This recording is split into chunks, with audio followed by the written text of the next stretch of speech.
수훈을 올 한 해 동안의 말씀을 볼 텐데, 그동안의 팔복을 한 주에 하나씩 8주 동안 살펴보았습니다.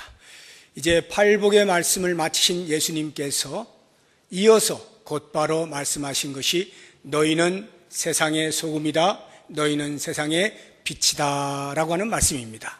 그리고 나서 다시 하나님 나라의 백성으로서 예수 공동체의 일원으로서 어떠한 삶을 살아야 하는지에 대한 구체적인 내용들을 마태복음 5장에서부터 7장에 이르기까지 자세하게 말씀을 하고 있습니다. 그런 면에서 볼 때 팔복과 나머지 모든 교훈을 이어주는 가교의 역할을 세상의 빛과 소금이라고 하는 이 말씀이 하고 있다는 것을 알 수가 있어요. 그런 면에서 너희는 세상의 소금이다, 너희는 세상의 빛이다 라고 하는 이 말씀은 산상수훈의 대강령이라고 말해도 조금도 틀리지 않는 말씀입니다. 너희는 세상의 소금이요 너희는 세상의 빛이다 라고 하는 말씀 속에서 예수님은 당시에 이 말씀을 듣고 있던 제자들을 향하여 너희가 누구이며 너희는 어떠한 삶을 살아야 하느냐라고 하는 그리스도인의 정체성과 사명에 대해서 말씀하고자 하는 것을 알 수가 있습니다. 오늘은 소금을 통해서 우리의 정체성과 사명이 무엇인지에 대해서, 다음 주에는 빛을 통해서 우리의 정체성과 사명이 무엇인지에 대해서 함께 생각을 해보도록 하겠습니다. 먼저 오늘은 소금에 대해서 생각을 해봅니다. 예수님이 말씀하십니다. 너희는 소금이다. 이렇게 말씀을 하실 때 우리가 보통 소금을 어떻게 소금인 줄 알게 됩니까? 그것은 맛을 통해서 알죠. 겉모양을 보아서, 색깔을 보아서는 구별이 쉽지 않은 경우들이 있습니다. 설탕이나 밀가루와 같은 것들은 소금과 그 색깔이 비슷하고 입자도 비슷합니다. 그래서 외형적으로 나타나는 형태나 색깔 등을 가지고서는 정확하게 소금이라고 말하기에는 부족함이 있습니다. 그래서 맛을 보고 짠맛이 나면 이것이 소금이구나 하는 것을 알게 됩니다. 예수님께서 너희는 세상의 소금이다 라고 말씀을 하실 때에 예수 그리스도의 제자, 그리스도인이라고 하는 것은 외형적으로 무엇을 갖춘 것으로서만 그리스도인됨을 증명할 수는 없다라는 말입니다. 즉, 교회를 다닌다거나 세례를 받았다거나 예배에 참석을 한다거나 교회에 이런저런 봉사를 한다라고 하는, 겉으로 보아서 저 사람은 예수 믿는 사람이구나 라고 알만한 그러한 증거가 있다 하더라도 그것으로 그 사람이 진정한 그리스도인이냐라고 하는 것에 대한 충분한 증거가 되지는 못한다라고 하는 것입니다. 그것이 없을 수 있다는 것이 아니라 반드시 있어야 하지만 그것만으로 그리스도인됨을 충분히 증명할 수는 없어요. 마치 소금이 그 맛으로 소금을 아는 것처럼 그리스도인이라고 하는 정체성도 그리스도인의 맛을 낼 때에만이 비로소 그리스도인인 것을 알 수가 있다라고 하는 것입니다. 그렇다고 하면 과연 예수님께서 생각하시는 그리스도인의 맛, 그리스도인의 정체성이라고 하는 것은 무엇을 의미하는 것일까요? 외형적으로 드러나는 것 말고 우리의 내면에서 그리스도인됨을 증명해낼 수 있는 것, 제가 세 가지를 말씀드릴 것인데 이 세 가지는 단계적으로 점점 더 발전되어져 가는 것입니다. 그 첫 번째가 예수 그리스도는 나의 구세주이십니다 라고 하는 신앙 고백이 있을 때 그 사람이 그리스도인의 맛을 내는 것입니다. 예수 그리스도가 나의 구세주이십니다. 내 모든 죄의 사슬을 끊어내고 해방시켜 주신 유일한 분이십니다 라고 하는 이 정확한 신앙 고백이 있을 때에 그 사람이 그리스도인이 됩니다. 그래서 사도 바울은 명확하게 이렇게 말하고 있습니다. 로마서 10장 9절과 10절의 말씀 우리 같이 한번 읽어보겠습니다. 내가 만일 내 입으로 예수를 주로 시인하며 또 하나님께서 그를 죽은 자 가운데서 살리신 것을 내 마음에 믿으면 구원을 받으리라. 사람이 마음으로 믿어 의에 이르고 입으로 시인하여 구원에 이르느니라. 예수 그리스도께서 나를 위하여 십자가에서 죽으시고 3일 만에 다시 부활하셔서 우리의 부활의 소망이 되셨다라고 하는 것을 마음으로 믿고 입으로 시인할 때 비로소 구원이 일어나는데, 그 구세주께서 예수 그리스도이시다라는 고백을 하는 것, 여기에서부터 그리스도인의 정체성은 시작이 된다라고 하는 거예요. 그러니까 단순히 교회를 다니는 것으로서만 그것을 증명해낼 수는 없고, 우리의 마음과 입으로 믿고 시인하는 이 일이 반드시 있어야 한다라고 하는 것입니다. 그러면 예수를 나의 구세주라고 고백을 하는 사람이라고 할 때 그것으로 그리스도인의 맛을 다 내느냐? 그렇지는 않습니다. 그 다음 단계가 필요한데, 그것이 바로 예수 그리스도는 내 인생의 주인이십니다 라고 하는 로드십을 가질 수 있어야 그리스도인의 맛을 더 정확하게 낼 수가 있습니다. 예수 그리스도를 주인으로 섬긴다라고 하는 것은 예수님만, 오직 예수님만 섬긴다는 뜻입니다. 두 주인을 섬기지 않는다는 것이에요. 혼합하여서 예수님도 주인으로 섬기고 또 다른 그 무엇도 주인으로 섬길 수 있는 여지를 마련하지 않는 것, 오직 예수 그리스도만 내 인생의 주인으로 고백하는 여기에 그리스도인의 정체성이 선명하게 드러나게 되는 것입니다. 주인이라고 해서 한 사람만 섬겨야 되는 것은 아닙니다. 이 세상의 법칙은 그러해요. 그러나 예수 공동체 안에 들어온 사람은 반드시 오직 예수님뿐입니다 라고 하는 것을 고백해야 됩니다. 그래서 하나님 나라의 백성이었던 이스라엘 백성들이 가나안 땅에 들어가 정착을 했을 때 가나안 땅에 있던 다른 부족들이 섬기던 신들이 주변에 함께 있어 언제든 마음이 빼앗길 수 있는 여지들이 있었어요. 그러한 위험성에 대하여 여호수아가 자신이 죽기 직전에 모든 지도자들을 불러 모아놓고 단단히 맹세를 시키는 것입니다. 이렇게 맹세를 시켜요. 여호수아 24장 15절 말씀 다 같이 읽어봅니다. 만일 여호와를 섬기는 것이 너희에게 좋지 않게 보이거든 너희 조상들이 강 저쪽에서 섬기던 신들이든지 또는 너희가 거주하는 땅에 있는 아모리 족속의 신들이든지 너희가 섬길 자를 오늘 택하라. 오직 나와 내 집은 여호와를 섬기겠노라 하니. 여호수아는 분명하게 말합니다. 나와 내 집은 여호와만 섬긴다. 너희들은 어떻게 할 것이냐? 너희의 주변에 있는 신들에게도 기웃거릴 것이냐? 마음을 빼앗길 것이냐? 오늘 내 앞에서 단단히 맹세해라. 선택하라는 것은 둘 중에 하나 네가 마음대로 골라 이런 뜻이 아니죠. 너희는 하나님의 백성들이다. 그러니 오직 하나님만 주인으로 섬길 수 있어야 한다. 이 고백이죠. 이러한 여호수아의 강력한 어조에 대하여 이스라엘 백성들이 모두가 마음을 열고 그렇게 하겠습니다. 우리는 지금부터 오직 여호와만 섬기겠습니다. 라는 고백을 답으로 주고 있습니다. 그런데 정작 여호수아가 죽고 시간이 흐르면서 이스라엘 백성들 사이에서는 그러한 맹약이 어디로 갔는지 주변에 많은 신들에게 마음이 빼앗기기 시작했습니다. 특별히 대표적으로 바알과 아세라에게 마음들이 많이 빼앗겼어요. 왜냐하면 그들이 비록 하나님을 섬기긴 하지만 그 이스라엘이라고 하는 지형적으로, 지리적으로, 기후적으로 하늘에서 비가 오지 아니하면 농사를 지을 수가 없고 목축을 할 수가 없는 아주 어려운 형편에 있는 그러한 지형이었어요. 그래서 늘 하늘에서 오는 비를 천수라고 해서 하늘의 비, 하늘을 바라봅니다.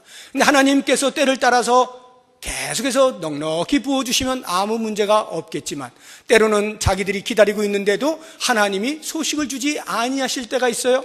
그럴 때는 조급해집니다. 그리고는 비의 신이라고 하는 바알을 찾아가는 거예요.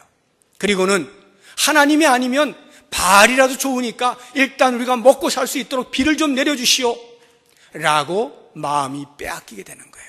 뿐만 아니라 다산의 신이면서 번영의 신으로 알려진 아세라 목상에게도 여전히 마음이 빼앗겨서 제발 우리 자식들 좀 번성할 수 있게 해주십시오 라고 하면서 아세라 앞에 절하는 일들이 일어나곤 했던 거예요. 그들이 하나님을 섬기지 않는 게 아닙니다. 한편으로는 하나님을 섬기면서 또 다른 한편으로는 그렇게 자기들의 주변에 있는 또 다른 신들에 대하여 섬기면서 두 주인을 섬기는 일들을 한 거죠. 이것을 혼합주의라고 하는데 하나님께서는 너무너무 이것을 싫어해요. 그래서 이스라엘 백성들을 애굽에서 건져내시고 그들의 광야의 삶을 살아가는데 필요한 율법을 주실 때 10계명의 첫 번째 계명이 너는 내 앞에 다른 신들을 내게 두지 말라는 거예요. 두 번째 계명이 너는 우상들을 만들지도 말고 그 앞에 절하지도 말고 섬기지도 말라는 것입니다. 하나님은 오직 당신만이 당신의 백성들에게 주인으로 계시고 싶었던 거예요. 그것이 그들에게 최고의 행복이기 때문에 그렇습니다. 그런데 이스라엘 백성들은 마음이 나누어져서 이 신 저 신을 섬기기 시작했던 것이죠. 이러한 구약의 우상이라고 하는 것은 언제나 눈으로 보이는 형태를 띠고 있습니다. 그래서 나무를 깎아서 신의 형태를 만들든지 아니면 금 같은 것으로 금속으로 만들어서 나타내든지 아무튼 형태를 띠고 나타나요. 그래서 그것을 가지고 그 앞에서 무릎을 꿇거나 절을 하거나 빌거나 하게 되는 것입니다. 이것이 우상 숭배예요.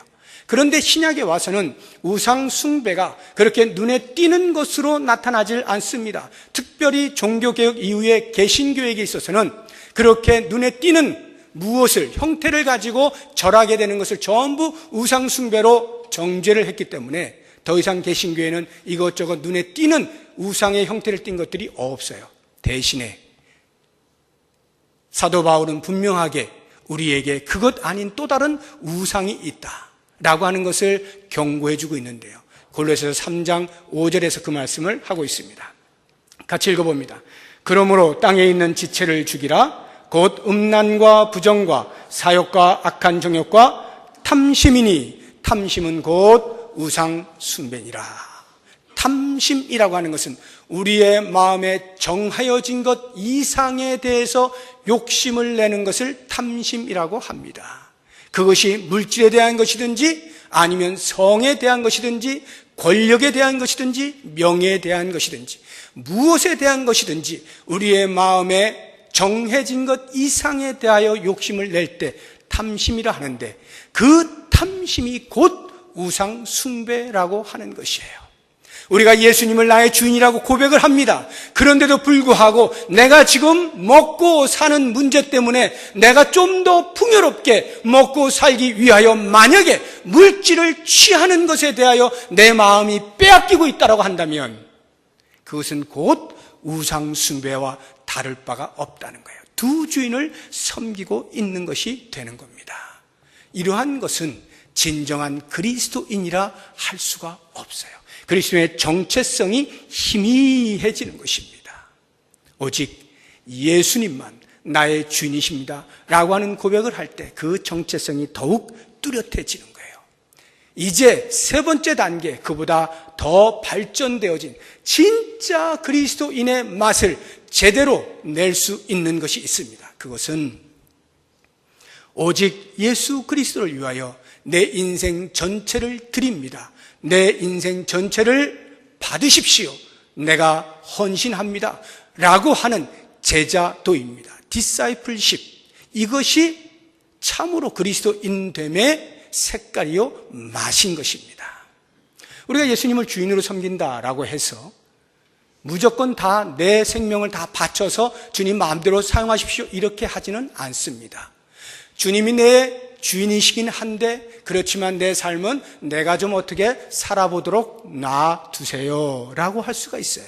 사사시대에 이스라엘 백성들이 하나님을 섬기면서도 각각 자기 소견에 옳은 대로 행한 것과 같은 그러한 삶이 우리 가운데도 얼마든지 있을 수가 있는 거예요. 그리스도를 믿는다라고 고백하고 그리스도께서 나의 주인이라고 고백은 하지만 실제 내 삶은 주님이 원하시는 대로 내 삶 전체를 드리는 것과는 거리가 먼 삶을 얼마든지 살 수 있다라고 하는 것입니다. 너희가 세상의 소금이다 라고 하는 이 말씀은 마태복음에서만 하신 것은 아니에요. 마가복음에도 나오고 누가복음에도 나옵니다. 누가복음에서 이 말씀을 하실 때 그 문맥을 우리가 보면 소금이라 말씀하신 의미가 무엇인지 좀 더 자세히 알 수가 있는데요. 먼저 누가복음에서 소금에 대하여 이렇게 예수님이 말씀하시는 것을 같이 한번 보도록 하겠습니다. 누가복음 14장 34절 35절입니다. 소금이 좋은 것이나 소금도 만일 그 맛을 잃으면 무엇으로 짜게 하리요? 땅에도 거름에도 쓸데없어 내버리느니라. 들을 귀가 있는 자는 들을지어다 하시니라. 똑같은 말씀을 하시죠. 소금은 짜야 된다. 만약 짠맛이 없으면 밖에 버려진다, 짓밟힌다. 마태복음 5장 13절에서 하신 말씀과 다를 바 없습니다. 그런데 이 말씀을 하실 때 누가복음에서는 그 앞에 훨씬 더 많은 다른 이야기를 하시고 그 결론으로 이 말씀을 하셔요. 앞에 있는 내용들을 제가 소개를 해드릴게요. 누가복음 14장 25절부터 이 말씀이 진행이 되는데 26절부터 28절까지는 제자도에 대한 말씀을 하십니다. 너희가 나를 따라오려느냐? 그렇다고 한다면 너의 부모도 너의 형제도 너의 자매도 심지어는 너 자신도 미워하고 나를 따라야 한다. 이렇게 말씀을 해요. 그러면서 너희가 너에게 지어진 십자가를 지지 않고서는 절대로 내 제자가 될 수 없다라고 하는 제자도에 대한 말씀을 하셔요.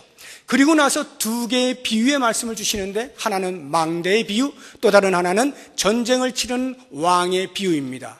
망대의 비유는 포도원에 망대를 세우는 사람이 있다라고 할 때 그 망대를 세우는 데 필요한 비용이 얼마인지 계산하지 아니하고 무작정 망대를 세우는 사람은 없다라고 하는 것이고요. 전쟁을 치르는 왕이 싸우고자 하는 적국의 군사가 얼마나 되는지 헤아려 보지도 않고 무작정 전쟁에 나가는 왕은 없다라고 하는 것입니다. 이와 같은 비유의 말씀을 주신 것은 생각 좀 하라는 거예요. 무슨 일을 하기 전에 계산을 해보라는 거예요. 무슨 일을 하기 전에 헤아려 보라는 것입니다. 예수님의 제자로 살아간다라고 할 때에 무작정 따라 나서지 말라는 거예요. 제자도를 위하여서 지불해야 될 것이 무엇인지, 그 대가가 무엇인지 생각하라는 거예요. 그리고 나서 따라 나설 것인지 말 것인지를 결정해라.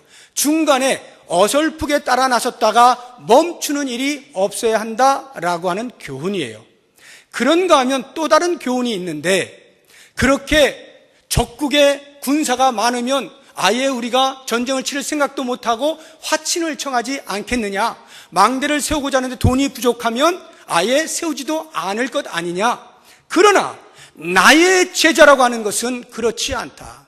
설령 내가 적국과 싸워서 죽게 되어진 한이 있더라도 왕이 부른다면 너는 어떻게 할래? 이 말이에요. 왕이 부른다면 나와 목숨을 걸고 순종해야 되지 않겠느냐. 이것이 제자도다라고 말하고 있는 거예요. 그래서 13절의 말씀을 보게 되어지면 너희가 너희의 모든 소유를 버리지 아니하고서는 나를 따를 수 없다라고 말씀을 하시는 거예요. 그리고 나서 우리가 방금 전에 읽은 말씀, 소금에 대한 말씀을 결론으로 주시는 거예요. 자, 그렇다고 하면 예수님께서 결론을 주고 계시는 소금이 그 맛을 잃어버리면 밖에 버려질 뿐이다 라고 하실 때에 그 소금을 그리스도인 제자의 비유를 했을 때 그 제자가 어떤 맛을 가져야 된다는 거예요? 목숨을 걸어야 된다는 거죠. 목숨을 걸어야 된다는 거예요. 이게 그리스도인 됨이라는 거예요. 그리스도인의 정체성이라고 하는 것은 예수를 주인으로 섬기는 것뿐만 아니라 그 주인이 말씀하실 때 내 목숨까지도 드릴 수 있는 여기까지 온다면 그 사람이야말로 진정한 그리스도인이라 맛을 내는 자라 할 수 있을 것이다 라는 말씀입니다. 이 그리스도인의 정체성, 과연 나는 어떠한가 생각해 보십시오. 예수님께서 말씀하시는 그리스도의 정체성이라고 하는 것은 세상 사람들보다 조금 나은 그 무엇을 말씀하는 게 아니에요. 그리스도의 정체성은 독특한 것입니다. 세상 사람과는 비교할 수가 없어요. 흉내낼 수가 없는 거예요. 세상 사람들보다 조금 더 착한 그 무엇, 세상 사람들보다 조금 더 선한 일을 많이 하는 그 무엇, 세상 사람들보다 좀 더 도덕적인 그 무엇이 그리스도인에게 요청되는 게 아니에요.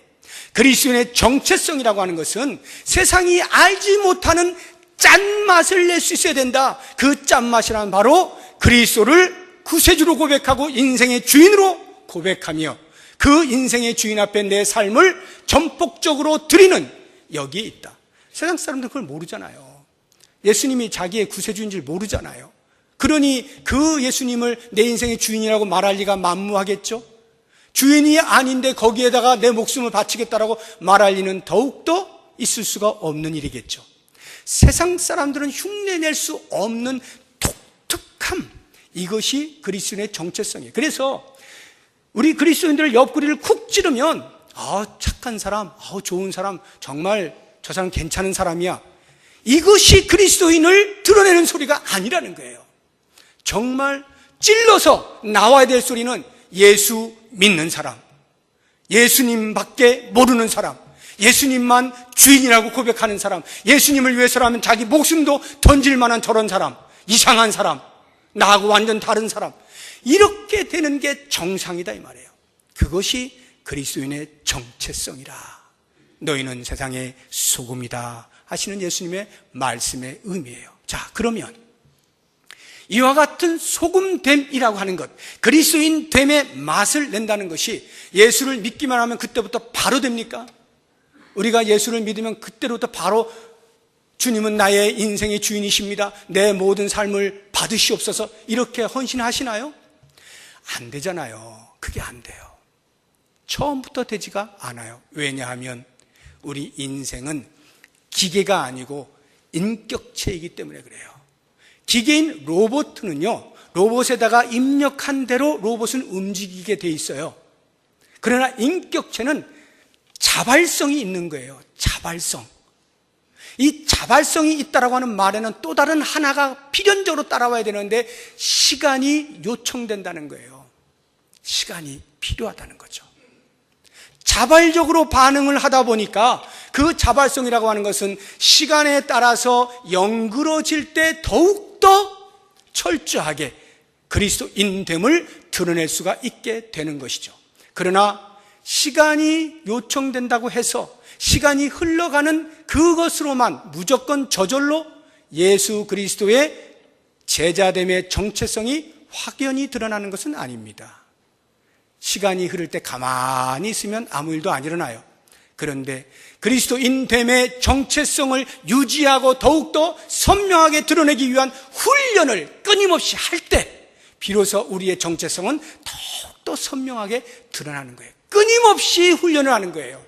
내가 누구인지를 끊임없이 되새기는 거예요. 그래서 내 인생의 주인이 예수님입니다, 계속해서 고백하는 거예요. 그 고백 위에 내 삶을 주님 앞에 드립니다. 주님, 저를 사용하여 주십시오 하고는 주님이 원하시는 자리에 나를 계속해서 드려 나갈 때 비로소 우리는 그리스도인됨의 정체성을 확실하게 드러낼 수가 있다라고 하는 거예요. 그런 면에서 볼 때 우리의 그리스도인됨이라고 하는 것은 어느 한 시점이 아니라 우리의 평생의 과제요, 평생의 목표가 되는 것임을 알 수가 있어요. 이것이 바로 소금이라고 하는 거예요. 그러면 이와 같은 정체성을 가진 사람이 그 정체성에 걸맞은 삶을 산다는 것, 사명에 대해서 한번 생각을 해보면 좋겠어요. 소금의 기능과 역할을 한다는 것이 무엇을 의미하는 것이냐라고 하는 것이에요. 예수님이 말씀하십니다. 너희는 소금인데 어떤 소금이냐? 세상의 소금이다. 세상에 있는 소금이다. 다시 말하면 세상과 관계할 때만 의미가 발생하는 존재다, 이런 의미 아니겠어요? 만약에 소금이 아주 짠맛을 내는 소금이 있어요. 예쁜 소금통에 소금을 가득 집어넣었어요. 정말 보기에 예뻐요. 식탁 위에 예쁘게 올려놔요. 그리고는 음식에 전혀 접촉을 시키지 않고 거기에만 놓여져 있으면 그것은 장식용 소금이죠. 소금이라 불리기는 하지만 소금의 기능과 역할은 전혀 하지 못하는 그러한 장식에 불과한 소금입니다. 우리가 만약에 세상의 소금인데도 불구하고 세상과 아무런 접촉을 하지 않고 있으면 아무리 그리스도인의 정체성을 뚜렷하게 가지고 있다 할지라도 그 기능과 역할, 세상에 대한 영향력을 미치지 못하는 별것 없는, 의미 없는 삶이 되고 만다라고 하는 것입니다. 이것을 가리켜서 기독교 학자들 가운데선 최근에 학문적 용어 하나를 개발해내었는데 그것이 기독교의 개토화라고 하는 것입니다. 개토화. 개토라고 하는 것이 이탈리아어예요. 케토라고 하는 이탈리아어인데 이게 뭐냐 하면 중세시대에 그리스도인들과 유대인들이 함께 사는데 어울려질 수가 없잖아요. 전혀 다르기 때문에 어울려질 수가 없어요. 그런데 중세시대에는 그리스도인들이 왕성했던 시대 아닙니까? 황제도 교황 앞에 무릎을 꿇어야 되는 그런 시대예요. 최고의 힘을 가지고 있던 그 시대에 그리스도 교인들이 유대교인들 너희들 같이 못 살겠으니까 저기 따로 가서 살아 하고는 유대인들만 집중적으로 모여서 살 수 있는 거주 지역을 마련해 주었어요. 그게 케토라고 하는 거예요.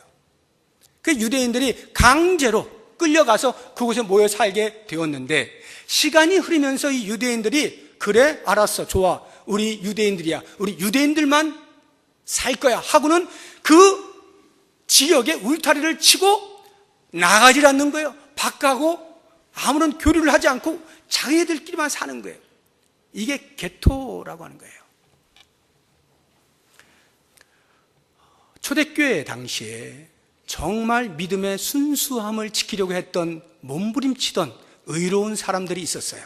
당시에 바리새인들, 위선과 외식으로 가득했던 사람들, 종교 지도자들 거기에 한을 품었어요. 야, 저런 사람들과 같이 신앙생활 했다간 우리들도 다 변질된다 해가지고 우리의 믿음을 제대로 지키자, 우리의 거룩을 지켜내자 라고 하면서 그 믿음의 순수성을 가진 사람들, 뜻을 모은 사람들이 따로 사해 저쪽 서북쪽에 동굴에 들어가서 살기 시작했어요. 그 공동체를 가르쳐서 쿰난 공동체라고 합니다. 들어보셨나요? 쿰난 공동체. 이 쿰난 공동체 안에서 사해사본이라고 하는 아주 역사적으로 아주 중요한 그러한 사본이 발견되기도 했어요. 1947년도에 그 쿰난 공동체는 믿음의 순수성을 지키기 위한 사람들이 따로 모여서 동굴 밖을 나가지 않는 거예요. 오직 동굴 안에서만 사는 거예요. 믿음을 지키고 거룩을 지켰다라고 하는 면에서는 얼마나 훌륭한 공동체인지 알 수 없습니다. 그러나 그 공동체가 그래서 세상에 대하여 어떠한 영향력을 미쳤느냐라고 말할 때에는 별로 할 말이 없어요. 왜? 접촉하지를 않았거든요. 중세의 수도원 운동도 비슷한 거예요. 하도 부패하고 부정이 비리가 많은 그러한 종교계에 신물이 난 사람들이 의롭게 살기 위하여 수도원으로 들어갑니다. 그래서 거기서 경건의 훈련을 쌓는 거예요. 그 수도원 운동을 한 사람들도 역시 마찬가지로 박해하고 영향을 갖지 않는 거예요. 교류를 갖지 않아요. 자기들 안에서 그 거룩을 지켜내고 경건을 지켜냅니다. 역사적으로 그 수도원 운동에 대한 여러 가지 평가가 있습니다만 세상과 접촉하지 아니할 때 과연 어떤 영향을 미치겠는가 생각을 해보세요. 그럼에도 불구하고 영향을 미쳤다고 한다면 예수님께서 이 땅에 내려오실 필요가 없으셨죠. 저 높은 하늘에서 하시면 되는 거예요. 굳이 이 더러운 땅, 이 죄악으로 가득 찬 땅에 내려오셔서 접촉하실 이유가 없어요. 내려오셨다 하더라도 변화산에 베드로와 야고보와 요한을 데리고 올라가셔서 변화되어지는 모습을 보여주셨을 때 베드로가 야 주님 여기에다가 초막셋을 짓고 당신을 위하여, 모세를 위하여, 엘리야를 위하여 그렇게 짓고 여기서 삽시다. 그렇게 이야기할 때 예수님이 그러자, 우리 여기서 살자. 아마 그러셨을 거예요. 접촉하도 하지 않아도 된다면. 예수님은 어떻게 하십니까? 야, 내려가야 돼. 할 일이 있어. 세상과 접촉하기 위하여 변화산에서 내려오시잖아요. 그 영광을 놓으시고 내려오시잖아요. 접촉을 해야 한다라고 하는 것입니다. 예수님께서 왜 너희는 세상의 소금이라고 말씀하셨을까요? 세상의 설탕이라고도 할 수 있었을 텐데 왜 하필이면 세상의 소금이다 라고 말씀을 하셨을까요? 그에 대한 설명이 없어요. 야, 너희들 소금이 자 이러이러하지? 그런 것처럼 너희들도 세상에 대하여 이렇게 살아야 돼 라고 설명을 해주셨으면 참 좋았을 것 같아요. 아, 그렇구나 이렇게 고개를 끄덕거릴 텐데 아무런 설명이 없이 너희는 세상의 소금이다 이렇게만 말씀하신 거예요. 그러니 소금의 어떠한 역할을 생각하시면서 예수님께서 너희도 세상에 대하여 그리스도인으로 이러해야 된다라고 말씀하시는 것인지 조금 감을 잡기가 쉽지가 않은 거예요. 그래서 제가 제 모든 지식을 동원하고 성령 하나님께 의탁해서 계속 예수님의 머릿속으로 들어가 보는 거죠. 예수님은 과연 어떤 생각을 가지시고 소금이라고 말씀하셨을까? 계속 파고 들어가다가 정답은 아닐지 모르겠습니다만 예수님의 마음을 그나마 제가 헤아린다 생각하면서 두 가지를 말씀을 드리려고 해요. 정답이 아니라 그랬어요. 그러니까 따지지 마세요. 제가 그렇게 느끼는 거예요. 여러분도 얼마든지 야, 소금에 이런 기능이 있어. 예수님은 아마 이거 가지고 말씀하셨을 거야 하신다면 그래도 좋습니다. 그러나 그렇게 하실 때는 반드시 그 추론에는 근거가 필요해요. 근거 있는 추론이 항상 필요한데 제가 갖는 근거는 이거예요. 예수님께서 세상을, 그 당시에 세상을 어떤 시각으로 바라보셨을까? 요것을 생각하면 그거에 근거하여서 소금을 비유로 말씀하신 이유를 어느 정도 파악할 수가 있겠다라고 하는 것인데요. 이제 그 소금의 기능, 역할 두 가지를 제가 대표적으로 말씀드리려고 해요. 실제적으로 우리의 상식 속에는 소금이 사용되어지는 것은 너무나 많아요. 그래서 그것을 다 말씀드릴 수도 없고 그것을 전부 다 생각하셔서 예수님이 말씀하시지도 않았을 거예요.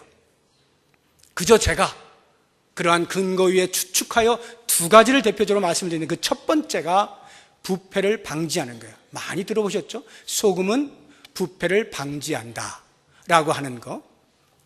예수님께서 당시의 세상을 바라보실 때 그 세상이 어떠합니까? 죄로 만연된 세상이죠. 죄로 오염된 세상이죠. 썩은 냄새가 진동하는 세상 아닙니까? 죄로 인하여서 사람들마다 썩은 냄새를 풍기고 있는 그러한 세상입니다. 거기에 예수님이 당신의 제자들을 너희는 세상의 소금이다 라고 할 때 너희들이 제발 가는 곳에 그 죄들이 억제되면 좋겠다. 브레이크 없이 인생의 죄악을 달고 막 달려가는 그 인생 열차를 너희들이 좀 브레이크 역할을 좀 해주면 좋겠다.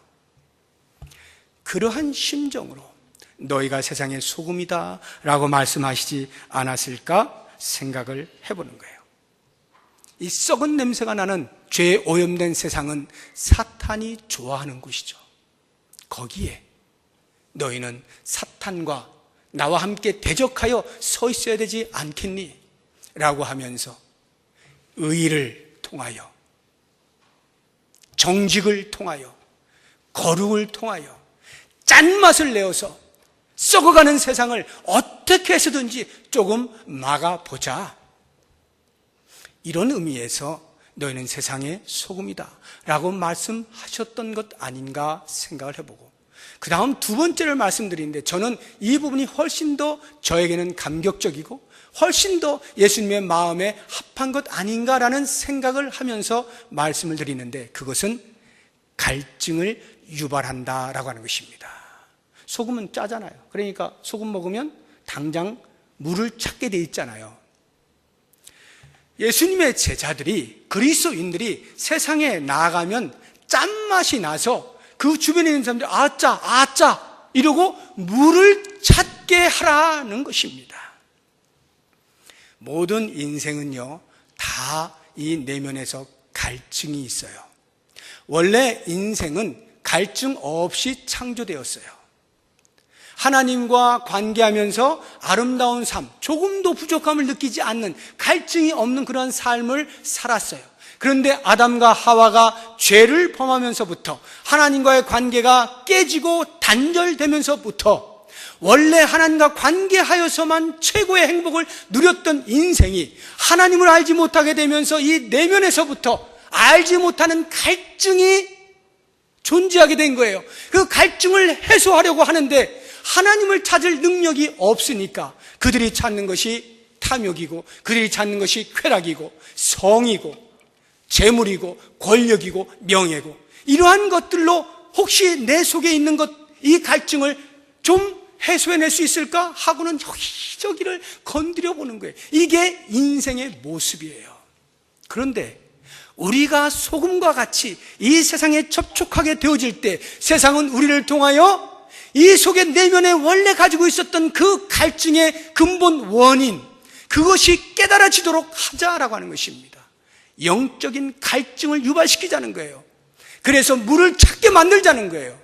어떤 물입니까? 영원한 생수가 되시는 예수 그리스도. 예수 그리스도를 찾게 만들자는 거예요. 내가 있는 곳에서 사람들이 야, 너 왜 그렇게 사니? 라고 할 때 도대체 너는 무엇 때문에 그렇게 살 수가 있는 거야? 거기에 대한 궁금증을 유발시키자는 거예요. 그리고는 그들로 하여금 나에게 물 좀 다오 라고 할 때, 그래, 내가 마셔서 갈증이 해소되었던 영원한 생수가 여기 있다 하고 예수 그리스도를 소개해낼 수 있는 그러한 소금이 되어야 하지 않겠느냐라고 하는 차원에서 예수님께서 우리를 가리켜 너희는 세상의 소금이다 말씀하신 것이리라 저는 보고 있는 것입니다. 여러분, 이러한 세상에 대한 접촉을 할 때 꼭 기억하셔야 될 것이 있어요. 접촉의 원리라고 제가 말씀을 드리고 싶은데, 아무렇게나 접촉만 하면 되는 게 아니에요. 접촉의 원리가 있어요.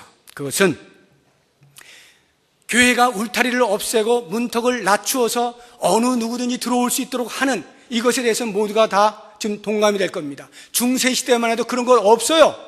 아무나 들어올 수가 없습니다. 아무나 그 공동체에 들어오면 안 돼요. 이방인들, 우리와 질을 달리하는 사람들 들어오기 싫어해요. 백인들이 한때 흑인들 못 들어오게 했습니다.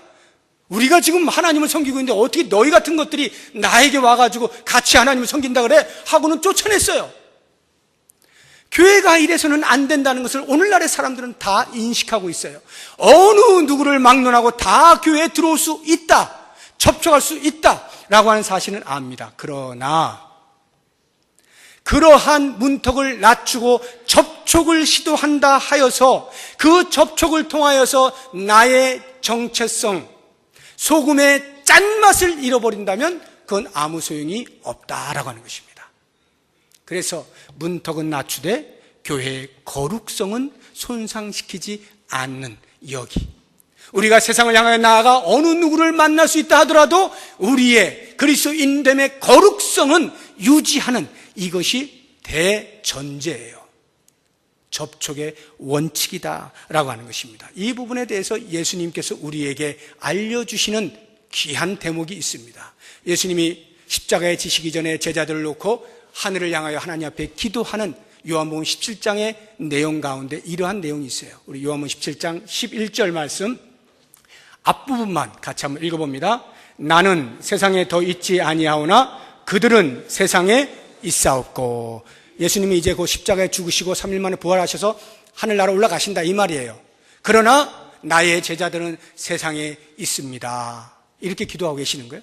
16절을 같이 한번 보도록 하겠습니다. 내가 세상에 속하지 아니함 같이 그들도 세상에 속하지 아니하였사옵나이다. 예수님이 세상에 계셔서 하나님의 거룩한 사역을 감당했지만 세상에 속한 자는 아니죠. 하늘에 속한 자지 세상에 속한 자가 아니에요. 그런 것처럼 예수님의 제자들도 역시 세상에 있지만 세상에 속한 자들은 아니고 예수님께 속한 자들이죠. 보십시오. In the world but not of the world. 세상에 있지만 세상 사람과 똑같은 그러한 질을 가지고 있지는 않은, 이게 우리의 정체성이 우리의 삶의 모습이에요. 그러니까 세상에 대하여 접촉을 한다라고 하는 것, in the world, 세상에 있으니까 세상과 접촉하여서 사명을 감당해요. 그러나 but not of the world, 세상에 속하지는 않은, 거룩은 그대로 유지하고 있는 이 그리스도인됨의 정체성은 유지하고 있는, 이것이 우리의 모습이어야 한다라고 하는 거예요. 이제 결론의 말씀을 드립니다. 이 그리스도인이라고 하는 정체성과 이 정체성을 가진 사람이 해야 할 사명이라고 하는 이 두 가지, 이것은 반드시 역학적 관계 속에 있어야 돼요. 상관관계를 가지고 있어야 되고 상호 의존적이어야 한다라고 하는 것 잊지 마시기 바랍니다. 내가 그리스도인됨의 정체성은 너무나 선명하게 뚜렷하게 가지고 있는데 세상과 전혀 접촉하지 않는다면 여기에는 아무런 의미도 발생하지 않는다라고 말씀을 드렸습니다. 아무리 내가 하늘의 사람으로 거룩하게 살아도 세상과 아무런 관계없이 살면 거기에는 어떤 의미도 발생하지 않는다는 거예요. 반대로 세상과 접촉은 기가 막히게 잘해요. 어디에서나 누구와도 함께 쉽게 어울리고 그렇게 하는데 그리스도인의 정체성을 놓치면 마치 소금이 그 짠맛을 잃어버렸을 때 밖에 버려져 짓밟혀 버리는 것과 같이 우리는 세상 사람들이 같이 놀아줄지는 모르지만 그리스도인으로 인정은 하지 않는, 그래서 우리에게서 어떠한 생명에 대한 이야기도 들으려고 하지 않는 짓밟힘을 당하는 삶을 살 수밖에 없어요. 이 두 가지는 반드시 함께 가야 합니다. 그리스도인의 정체성을 뚜렷이 하면서 그 뚜렷한 정체성을 가지고 세상과 깊이 접촉하면서 그들로 하여금 예수 그리스도를 찾게 만들어 그리스도께로 인도해낼 수 있는 삶, 이것이 너희는 세상의 소금이니 라고 하는 말씀의 의미인 것을 알고 우리의 평생의 삶의 소금으로 살아갈 수 있는 우리 모두가 될 수 있기를 주의 이름으로 부탁드립니다. 기도하겠습니다. 하나님 아버지, 소금으로 살고 싶습니다. 내가 소금이기를 위하여 더 훈련하고 더 채찍질하고 그래서 그리스도인됨의 정체성을 더 뚜렷하게 드러날 수 있게 해주시고 그러한 삶에 걸맞게 예수 그리스도께로 사람들을 인도해낼 수 있는 소금의 짠맛처럼 그리스도인의 맛을 제대로 내는 우리의 삶이 되게 하여 주시옵소서. 예수님의 이름으로 기도드립니다. 아멘.